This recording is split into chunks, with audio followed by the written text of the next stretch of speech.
success, fame, wealth, wait, wrong show, arrogance, car accident, jealousy, hand surgery, career loss, and eventually despair pushed Stephen Strange into the heart of Camartage to meet the Ancient One, the Supreme Sorcerer, in the hope of getting the not-so-medical help he is desperately looking for. The movie kicks off into an epic Marvel movie, and possibly one of the last Marvel-quality movies Marvel yet has ever produced. Does this sentence make sense? Hopefully. Well, that is aside Avengers Endgame, because for some reason Marvel's movies are downright going on an undesirable path, to say the least that is. And yes, I'm going to ignore the Spider-Man No Way Home movie, for personal reasons. The movie revolves around Sherlock. Okay, I mean Benedict Wait, the movie actor, yes, Stephen Strange. What did you just do to me? Okay, we're off to a very informative video. Nice start. A very successful surgeon, in fact the best surgeon around, that is until he had a very drastic accident while driving at night and multitasking on his phone, and I'm starting to think that Benedict is born to play Stephen Strange, just as much as Sherlock Holmes. I mean, the man is good. Anyway, his car flipped and crashed. Next thing we know is that the well-known Doctor Strange no longer has the ability to be a doctor anymore, because his hands got severely injured and their best surgeon, quote-unquote, did their best on the operation.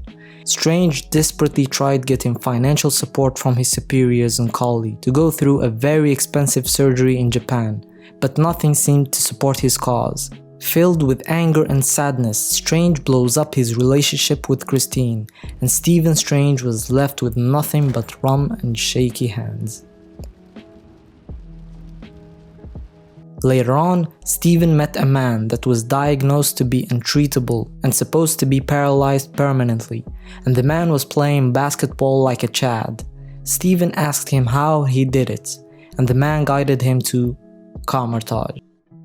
After spending his last dime on getting there, Stephen met Mordo and the Ancient One, but right off the bat Stephen was punished for his disbelief and attitude.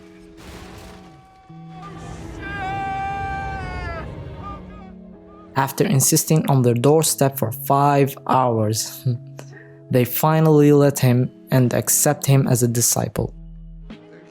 Fast forward about 6 months of recovery and training, Strange has proven himself to be a very talented sorcerer because of his dedication and intelligence.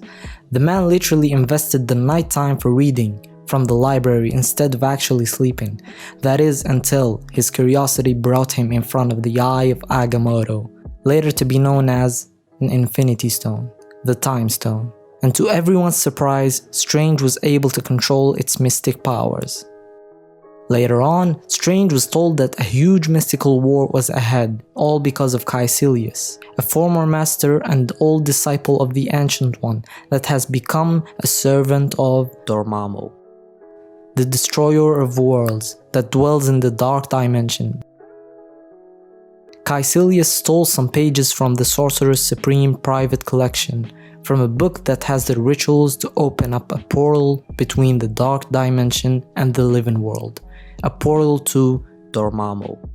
The next thing you know is that Caecilius has already taken London's Sanctum and found his way to New York's Sanctum, where Strange was accidentally sent into by the attack. And boy, you gotta love the crossover with the Sherlock series. Baker Street and Bleecker Street, nice one. And so the fight between Strange and Caecilius began. It is then that the Cloak of Levitation chose Strange as its rightful wielder.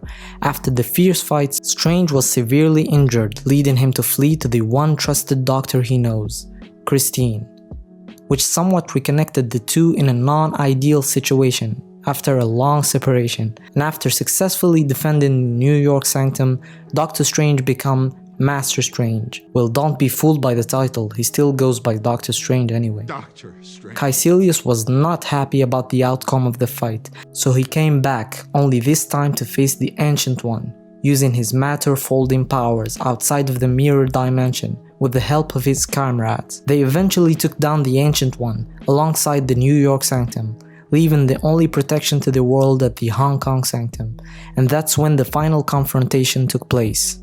Doctor Strange, Mordo, and Wong, the librarian, against Caecilius and his servants.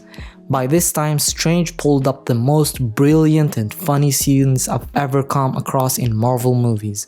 By using the Time Stone, Strange was able to start an event loop against Dormamo, asking him for a bargain, and after countless repetitions, Dormamo realized that he was actually being held captive for eternity fighting Strange. That is, unless he accepts the bargain, in which he did.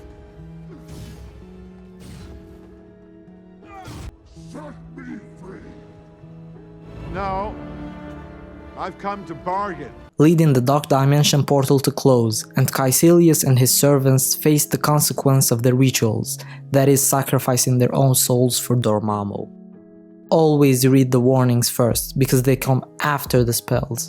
The movie ends with Mordo leaving the path he once was dedicated to, and Doctor Strange being the Master Sorcerer of the New York Sanctum, which will become a very familiar building in many upcoming Marvel movies.